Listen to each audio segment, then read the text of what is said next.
ditipu orang, berarti saya masih bodoh. Yang salah adalah saya. Nah, orang-orang yang berkesadaran tinggi tidak pernah melihat keluar, selalu melihat ke dalam, selalu melihat ke dalam. Itulah bacaan yang bijaksana. Silakan kalian lihat ke dalam diri kalian, kalian akan menjadi bijaksana. Lalu kita akan melihat, oh tidak ada perjalanan yang buruk ya di masa lalu saya. Hari ini saya menjadi penuh cinta kasih karena dulu saya pernah banyak dibenci orang. Hari ini saya menjadi orang baik karena di masa lalu saya pernah dihadapkan pada orang-orang yang saya sebut tidak baik. Hari ini saya begitu mudah untuk menerima segala kontradiksi karena di masa lalu saya terbiasa untuk menerima kontradiksi. Karena semakin menolak kontradiksi, ternyata kontradiksi itu semakin datang berulang-ulang. Maka tidak ada lagi yang harus saya hindari kecuali saya menerimanya. Makanya saya sering mengatakan pencerahan itu adalah saat kita menemukan tidak ada lagi yang bisa kita temukan. Pencerahan itu saat kita menyadari tidak ada tempat untuk pergi. So, badai angkat ke mana? Mau pergi ke mana? Ya. Jadi kalau Romo tadi mengatakan ada aliran ini, aliran itu. Dan Romo memilih aliran Sadayana. Itu sudah pemikirannya sudah mulai universal. Karena kalau kita masih ada di aliran ini, aliran itu, aliran ini, aliran itu, bahkan kita merasa aliran kita paling benar, kita akan terjebak oleh kotak buatan kita sendiri. Namanya kita sedang mengkotakkan diri. Begitu mengkotakkan diri merasa yang paling benar, sulit untuk menerima kebenaran dari pihak lain. Bisa sekarang melihat Quran yang bacaan yang akan mengantarkan kita menemukan kebijaksanaan. Sering kan kalian baca surah Yasin? Sering kan kalau ada orang sakit mau sekarat baca Yasin. Betul nggak? Malam Jumat baca Yasin. Padahal Yasin ini buat Jumatan. Supaya kita Jumatan, supaya kita manunggal dengan kesadaran kita. Supaya kita manunggal dengan sidratil muntaha kita. Supaya kita merasakan kehadiran Allah dalam diri kita.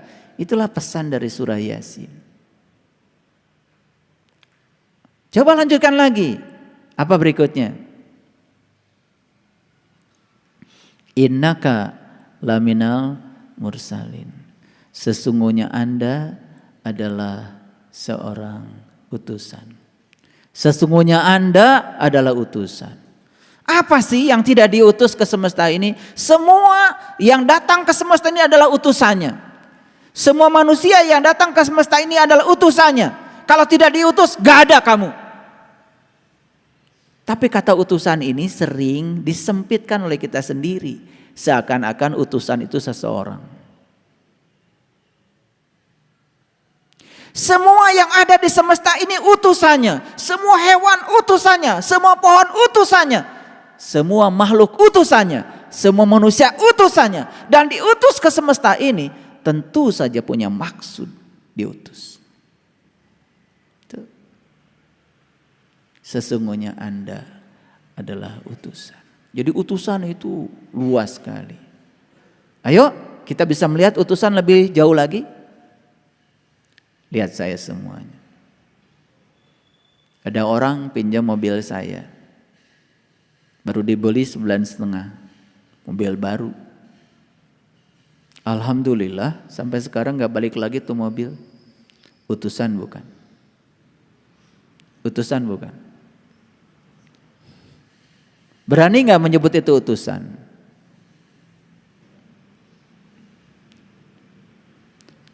Bukankah dia sedang mengajarkan kebijaksanaan? Saya ingat pertama kali saya beli mobil, biasa ke mall dengan istri saya naik angkot. Ketika naik angkot ke mall, anteng aja di mall, gak pernah mikirin mobil. Begitu sudah punya mobil baru, sebentar-sebentar ke parkiran. Sebentar-sebentar ke parkiran. Diparkir di mana saja selalu dilihat. Ada Ada yang melekat di sini, takut kehilangan. Tuh. Lalu mobil itu dipinjam tetangga dan kemudian tidak balik lagi. Bagi saya, dia adalah utusan semesta untuk mengajarkan kebijaksanaan pada saya. Di situ saya baru tersadar. Dulu ketika tidak punya mobil, betapa tenangnya kita pergi kemanapun. Punya mobil, kok jadi gak tenang? Makanya daripada menyiksa, kata Tuhan, lebih bagus diambil dulu sampai kamu siap untuk punya mobil yang lebih bagus lagi dan tenang. Disitulah kebijaksanaan diajarkan. Tidak lewat tulisan, tidak lewat buku. Itulah bacaan yang akan mengantarkan kita kepada kebijaksanaan. Semua pengalaman yang terjadi dalam diri kita, itulah kebenaran. Bisa melihat sekarang? Pantesan ya, surah Yasin keren banget. Surah Yasin itu bukan untuk orang mati, untuk orang hidup agar bisa mati. Karena tidak semua orang hidup bisa mati. Ya, pegat ruh dengan tubuh ya setiap orang mengalami. Tetapi untuk innalillahi wa inna ilaihi raji'un belum tentu. Belum tentu setiap orang mati itu bisa pulang sempurna. Karena untuk pulang sempurna harus melewati 8 mandala cahaya. Sekali lagi, untuk pulang sempurna harus melewati 8 mandala cahaya. Dan itu harus dialami sekarang. Kalau kalian belum melewati itu, udah gelap. Innaka laminal mursalin. Sekarang bisa melihat? Sekarang lihat semua utusan yang datang pada dirimu. Lihat semua utusan datang pada dirimu. Anak utusan? Anak utusan? Untuk mengajarkan apa? Kebijaksanaan. Kalau gitu anak-anak kita, guru kita? Anak kita tamu agung yang datang ke semesta? Lihat, saya punya anak 3, beda sifatnya. Cara memperlakukan 3-tiganya juga beda. Saya diajarkan oleh 3 anak saya untuk bertindak bijaksana. Saya ngomong pada anak yang paling besar begini karena saya tahu karakternya begini. Saya ngomong pada anak yang kedua begini karena saya tahu sifatnya. Saya ngomong sama anak yang ketiga begini karena tahu sifatnya. Saya dengan istri saya tiap hari belajar bagaimana cara berkomunikasi dengan anak. Bukankah anak kita adalah utusan semesta untuk mengajari kita? Kalau begitu, suami utusan,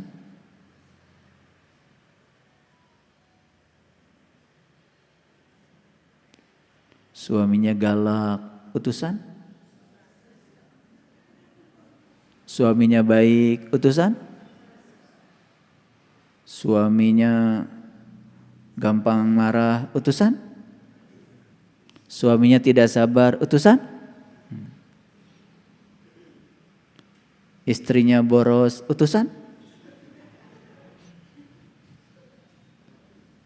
Apa coba? Kalau punya istri boros, apa pesannya?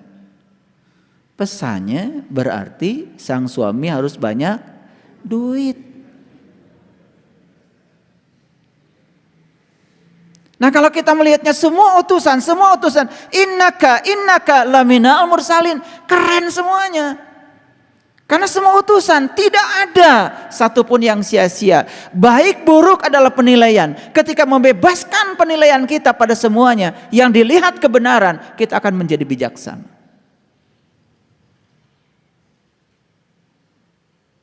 Pernah nggak dengar kajian Yasin model kayak gini?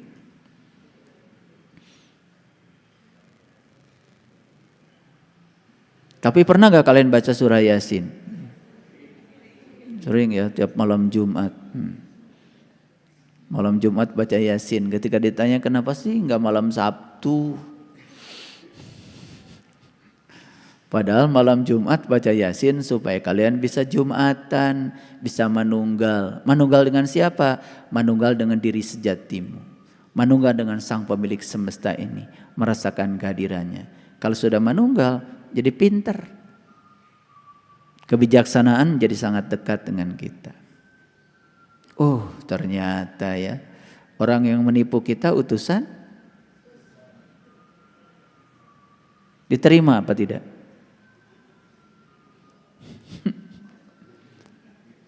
Kalau utusan harusnya di apa? Diterima apa ditolak? Diterima. Kalau ditolak? Kalau ditolak, pesannya nyampe nggak kita? Itulah kalian. Kenapa tidak bijaksana? Karena setiap ada utusan yang datang, selalu kalian tolak.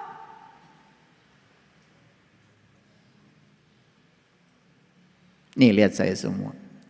Kenyataan itu tidak akan pernah membuat kita menderita. Tetapi menolak kenyataan jelas itu penderitaan.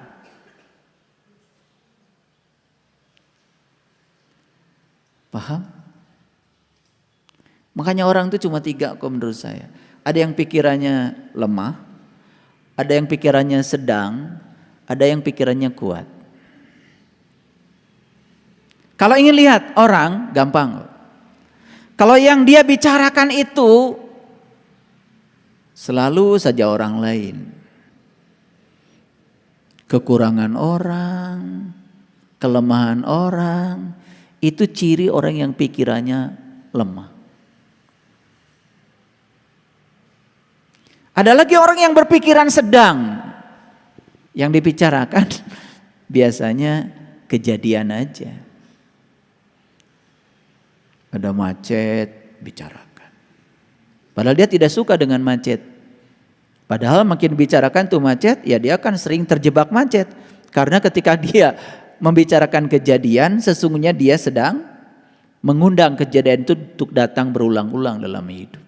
Makanya doa yang sebenarnya kan sudah saya jelaskan. Apa yang kau pikirkan, apa yang kau katakan, apa yang kau lakukan berulang-ulang. Makanya banyak kan yang senang seminar. Seminar tentang ditipu orang. Seminar dibohongi orang. Dan kalau membicarakan itu, berapi-api. Senang rasa membicarakan itu. Lupa kalau dia sedang berdoa. Untuk menarik semua agar terjadi berulang-ulang.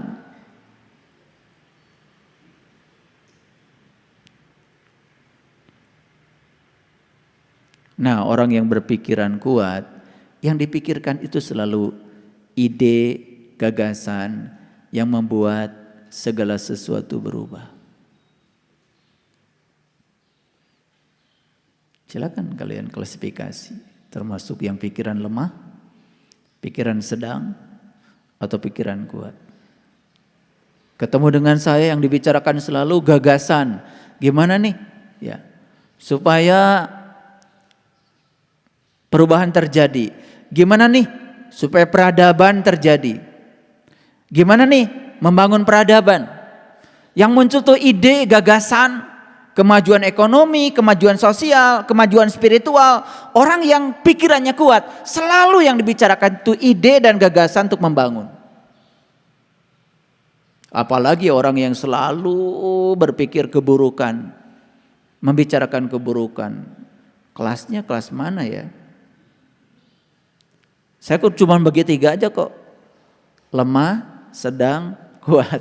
Yang lemah itu yang selalu berpikir, selalu membicarakan orang. Yang sedang itu yang suka membicarakan kejadian. Kalau yang kuat itu selalu membicarakan ide-ide, gagasan-gagasan baru. Nah itulah cirinya orang spiritualnya tinggi, kesadarannya tinggi, biasanya pikirannya pun menjadi kuat. Yang dia bicarakan selalu bagaimana untuk memajukan sesuatu. Nah orang yang semacam ini hidupnya sudah tidak berorientasi pada dirinya sendiri. Bahkan dirinya sudah menjadi milik orang lain.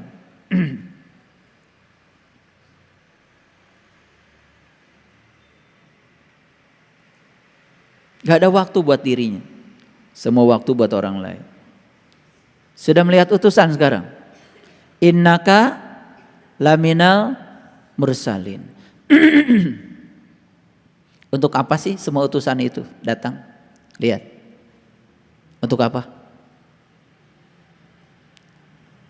Untuk apa?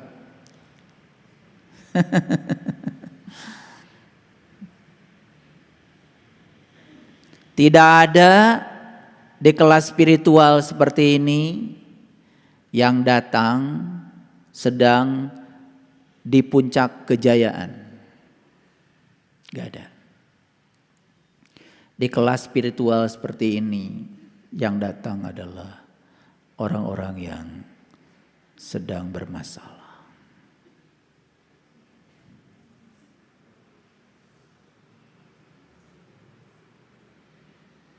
Itulah nasibnya guru spiritual.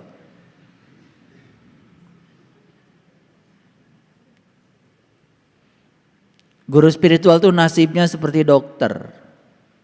Baru diingat kalau sakit. Dan guru spiritual itu baru diingat sama muridnya kalau dia punya masalah.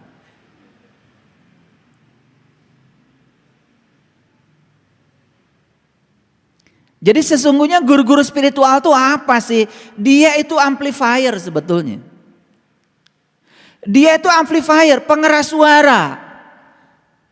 Untuk mengeraskan suara yang sesungguhnya sudah ada pada diri kalian semua, cuman kalian gak denger. Dikeraskan. Apa utusan-utusan itu tidak ada pada diri kalian? Ada. Terdengar suaranya? Nyaris tak terdengar. Nah sekarang saya keraskan. Itu utusan sudah datang padamu loh. Anakmu, pasangan hidupmu, orang-orang yang pernah hidup bersamamu, semua orang-orang yang mungkin pernah mencelakakan kamu, semua orang-orang yang pernah menguji kesabaranmu. Itulah yang disebut dengan Al-Quranul Hakim. Itu yang disebut dengan bacaan yang bijaksana. Kalian baca Quran ini, apalagi cuma dengan mata. Bismillahirrahmanirrahim. Alif lam mim. Zalikal kitabu la raiba fi hudal lil muttaqin. Hanya dapat kata-kata. Mulai lihat terjemahannya dengan otak, paling juga hanya dapat pengetahuan. Oh, katanya ini ada Quran, petunjuk bagi orang yang bertakwa. Kan gitu? Sudah selesai. Yang takwa tuh kayak apa? Cara menunjukkannya seperti apa? Gimana kita merasa ditunjukkan oleh Quran? Gak ada pertanyaan lagi. Tidak ada ekstrapolasi. Cukup translasi. Merasa puas di situ. Besok sudah jadi penceramah. Keren apa tidak?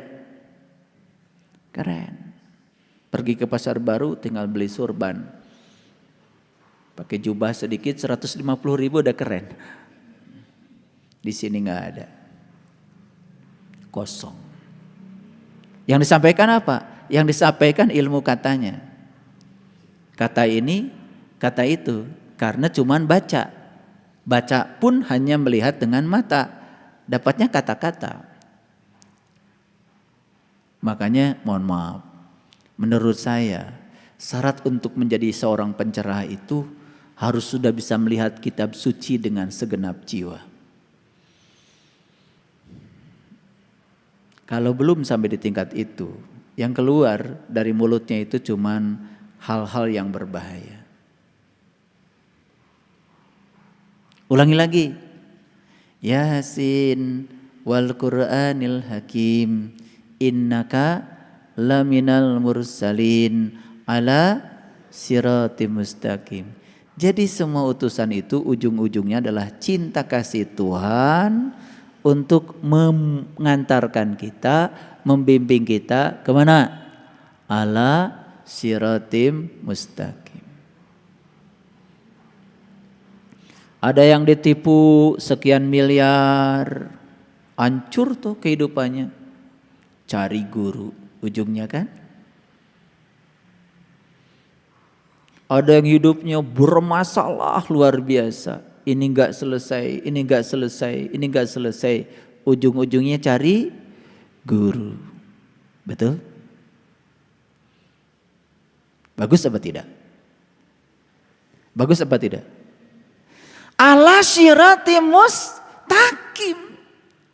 Jadi semua itu adalah cara semesta, cinta kasih semesta untuk menarik kamu agar menuju jalan yang lurus. Ini ngerti nggak dari tadi saya ngejelasin ini? Pada melohok aja, ngerti nggak?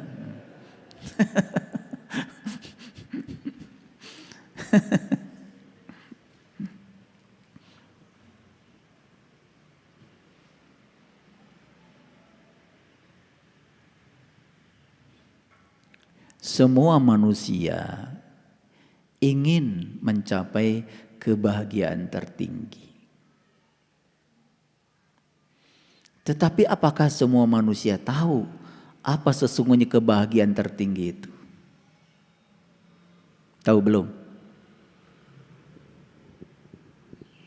Ulangi. Semua manusia ingin mencapai kebahagiaan tertinggi. Ingin kan? Tapi tahu nggak kebahagiaan tertinggi itu apa?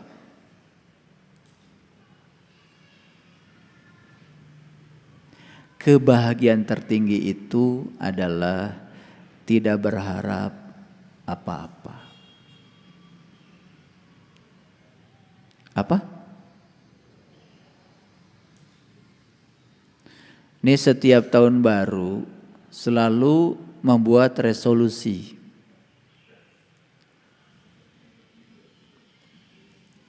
Kemarin kalian bikin resolusi tahun 2022. Resolusi itu adalah daftar rencana tertulis yang akan dilakukan tahun 2022. Bagus nggak daftar itu?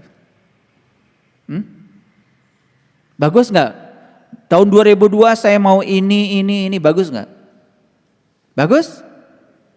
Sama sekali tidak ada manfaatnya. Resolusi yang paling bagus adalah tidak membuat resolusi. Karena hidup yang sebenarnya itu yang spontan.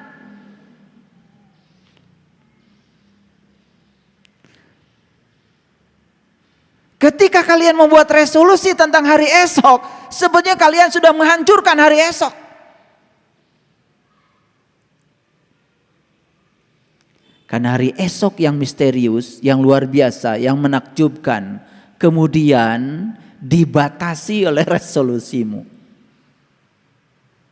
Lalu resolusi yang dibuat kebanyakan manusia itu hanya memenjarakan diri untuk tidak siap menerima kenyataan. Hidup mah gampang, gak usah bikin resolusi.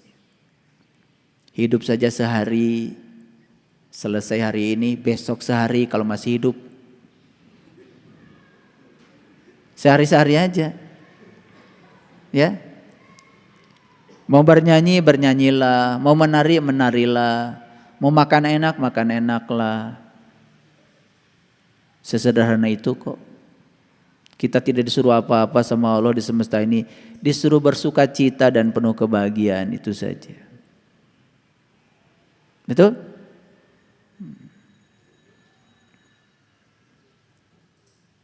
Hidup saja penuh tanggung jawab. Dengar apa yang diperintahkan beliau di sini.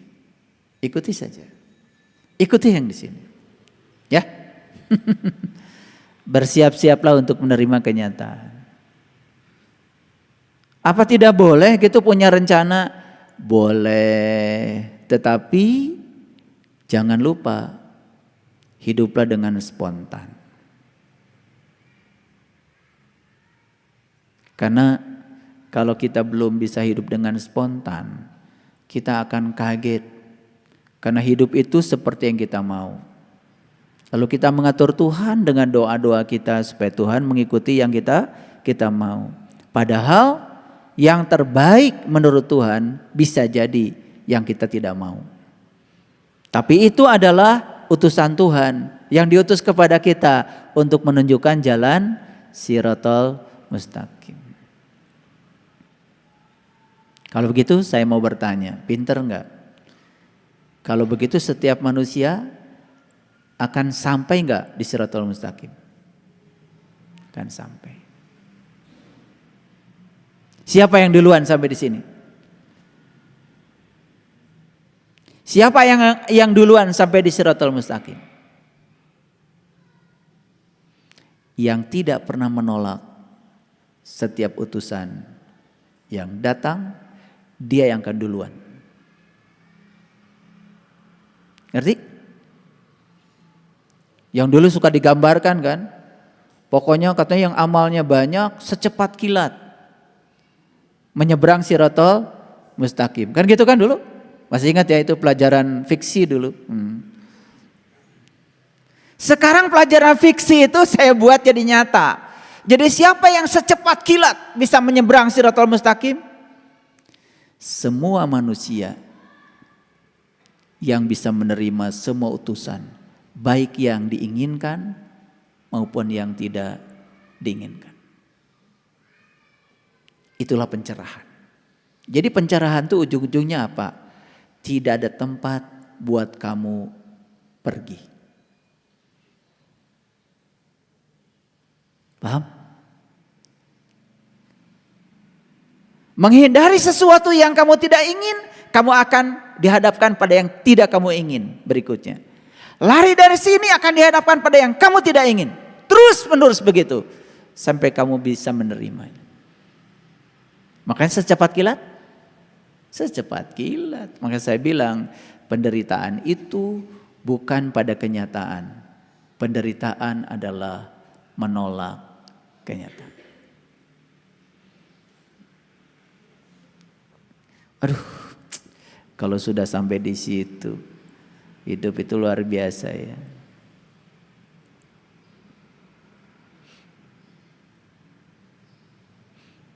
Baik, ala siratim mustaqim. Ayo kita ulang lagi. Yasin wal Qur'anil hakim innaka laminal mursalin ala siratim mustaqim. Wahai Sin. Sini. Sin itu sudah ada di sini. Nurullah, Nur Muhammad, Nur Insan. Itu guru sejati kita. Di mana? Di sini. Wal Qur'anil hakim. Demi bacaan yang membuat kita menjadi bijaksana. Di mana bacaannya? Di sini. Apa yang kita baca? Semua perjalanan kehidupan kita itu adalah bacaan kita. Nyata?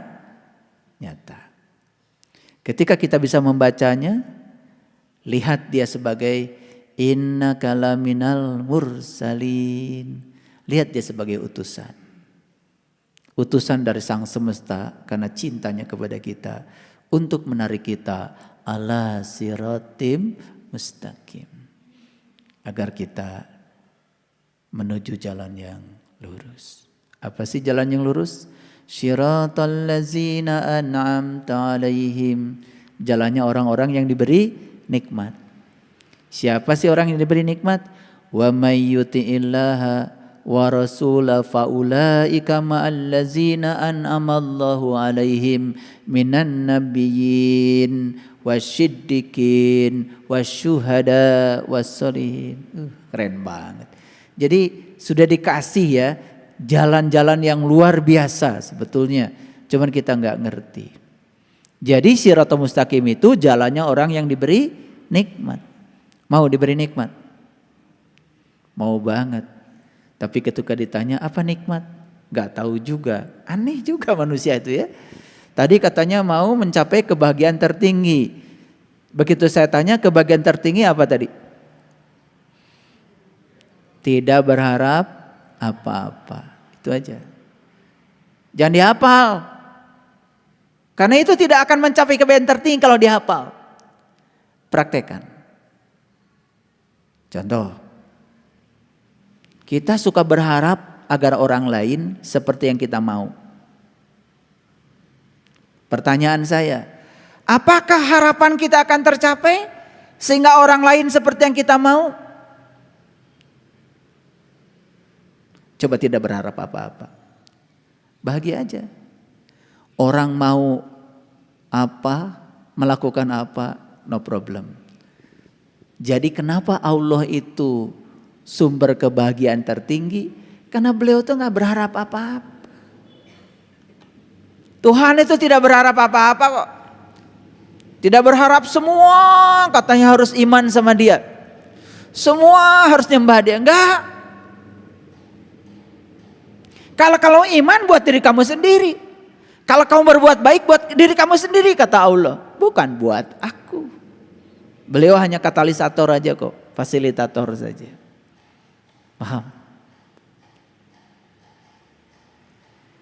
Ayo siap mempraktekkan kebahagiaan tertinggi. Mulai sekarang sudah tidak berharap apa-apa. Perlu dibuktikan? Coba ngasih kebaikan ke orang. Udah, jangan berharap apa-apa. Bahagia nggak? Oke. Coba berharap apa-apa. Pengen orang membalas? Pengen orang mengucapkan terima kasih? Pengen orang menyanjung kita? Pengen memuji kita dermawan? Begitu kita berharap dan orang lain tidak seperti yang kita ingin, apa yang terjadi? Sesederhana itu kok. Sesederhana itu. Suka sakit hati enggak? Apa sumber sakit hati? Berharap apa-apa. Anak harus nurut orang tua. Berharap enggak? Berharap. Kemudian anak tidak nurut orang tua. Anaknya lebih pintar daripada orang tuanya. Menderita enggak tuh orang tua macam gitu? Ini. Kalau dipraktekkan ilmu dari saya hari ini sederhana banget. Jadi kalau gitu kebahagiaan tertinggi bisa dicapai setiap saat. Gimana caranya? Itu aja.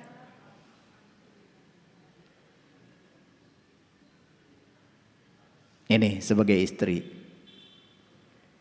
Berharap suami begini. Ternyata tidak begini, malah begitu. Hasilnya apa? Ingin mencapai kebahagiaan tertinggi? Oke. Mulai sekarang tidak berharap apa-apa. Saya yakin suaminya justru akan lebih sayang.